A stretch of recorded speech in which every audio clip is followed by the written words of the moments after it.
దేశంలో సార్వత్రిక ఎన్నికలకు సమయం ఆసన్నమవుతోంది. మార్చి 2వ వారంలో షెడ్యూల్ ప్రకటించేందుకు కేంద్ర ఎన్నికల సంఘం కసరత్తు చేస్తోంది. ఇప్పటికే ఏర్పాట్లు పూర్తయ్యాయని సిఈసి ప్రకటించింది.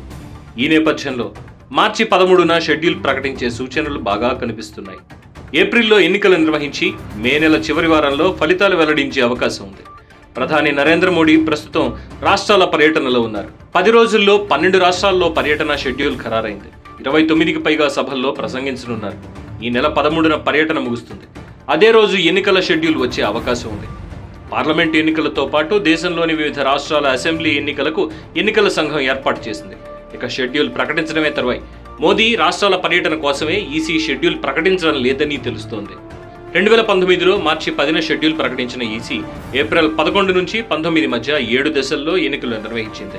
మే 23న ఫలితాలు ప్రకటించింది. ఈసారి కూడా దాదాపుగా అదే షెడ్యూల్ ఉండే అవకాశం ఉంది. మార్చి 2వ వారంలో షెడ్యూల్ ఇచ్చి మే చివరి వారంలో ఫలితాలు ప్రకటిస్తుందని తెలుస్తోంది. 6 నుంచి 8 దశల్లో ఎన్నికలు జరుగుతాయని సమాచారం. ఇక తెలంగాణలో 3 ప్రధాన పార్టీలు లోక్సభ ఎన్నికలకి సమాయత్తం అవుతున్నాయి. ఇప్పటికే బీజేపీ 9 స్థానాలకి అభ్యర్థులను ప్రకటించింది. 3 సిట్టింగ్లకి టికెట్ ఇచ్చింది. 6 వలస నేతలకు టికెట్లు దక్కాయి. తాజాగా బీఆర్ఎస్ కూడా 4కి టికెట్ ఇచ్చింది. ఇందులో 2 సిట్టింగ్ ఎంపీలు కాగా మరో 2 మాజీ ఎంపీ ఎమ్మెల్యేలు.